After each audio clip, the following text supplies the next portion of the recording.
Welcome to today's podcast. I'm Chloe, and joining me is Leo. We're here to discuss the latest news in entertainment and beyond. Hi, everyone. I'm Leo. Let's dive into our first story.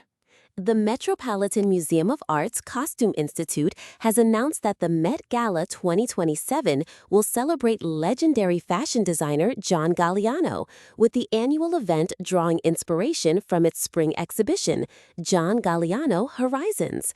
The exhibition will also cover Galliano's dismissal from Dior in 2011 following anti-Semitic remarks that led to his conviction in France. That's quite a complex figure to spotlight. How does the exhibition plan to confront his troubled past alongside his fashion achievements? The reporting suggests that the exhibition will tackle both his talent and the scandal surrounding his dismissal. It's a delicate balance between showcasing his work and addressing the controversy. So it's not just a retrospective of his designs, but also an exploration of the impact of his actions? Exactly. The exhibition aims to provide a comprehensive look at Galliano's career, including both his contributions to fashion and the controversies he's been embroiled in. Actor Kangana Ranaut has criticized online users for employing clips from her films against her, arguing that such actions mislead young people. This comes after her controversial remarks labeling Gen Z protesters as Generation Gutter and their videos as puke-inducing, which sparked widespread criticism and led to users sharing her film clips in response. It seems like Renaud is drawing a line between her movie roles and her real-life statements. Do you think that's a valid distinction in the eyes of the public? It's tricky because when celebrities make controversial statements, their public image is often tied to their on-screen personas. The public might find it hard to separate the two. That's true. And Renaud's statement about getting paid millions to play certain roles is an interesting point.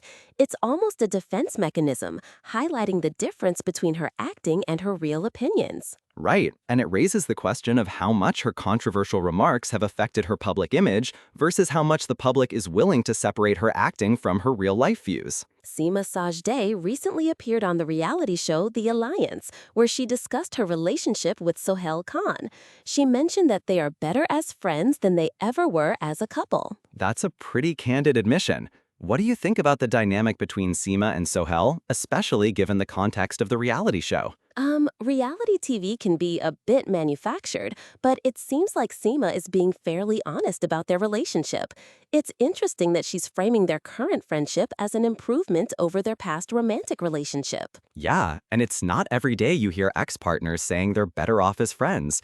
It makes you wonder about the nature of their breakup and how they've managed to maintain a positive relationship. The highly anticipated gangster action drama Toxic, A Fairy Tale for Grown-Ups starring Yash is set to release its trailer on August 8th, followed by its theatrical debut on August 26th.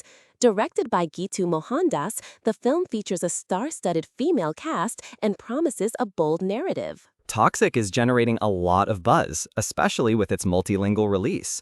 What are your thoughts on the anticipation surrounding this film? The film's marketing seems to be building a lot of excitement, particularly with the announcement of the trailer release date. The fact that it's a multilingual action drama starring Yash likely contributes to the anticipation. And the title, Toxic, A Fairy Tale for Grown-Ups, is quite intriguing. It suggests a darker, more mature theme, which could appeal to a wide audience. Absolutely. The title alone is enough to pique interest. Let's see how the trailer shapes up the narrative and if it lives up to the hype. Right, and it raises the question of how much her controversial remarks have affected her public image versus how much the public is willing to separate her acting from her real-life views. A high-quality bootleg of Spider-Man Brand New Day flooded social media platforms, reaching nearly 6 million accounts before being taken down. This marks the second major studio film to leak online in as many weeks. Piracy is a significant issue for the film industry. How do you think this leak will impact the box office performance of Spider-Man Brand New Day? Despite the leak, the film is reportedly breaking box office records. It seems that the leak hasn't dampened its commercial success so far. That's interesting. It suggests that the film's popularity and marketing efforts are robust enough to withstand the negative impact of piracy. Right, and it's also a reminder of the ongoing challenges the industry faces with piracy, especially on social media platforms. As we wrap up today's discussion, it's clear that the entertainment industry is always buzzing with new developments, from fashion exhibitions to movie releases and controversies surrounding public figures. Indeed, and it's fascinating to see how different stories unfold and impact their respective industries. Thanks for tuning in, everyone. And that's all for today's episode. Thanks for listening.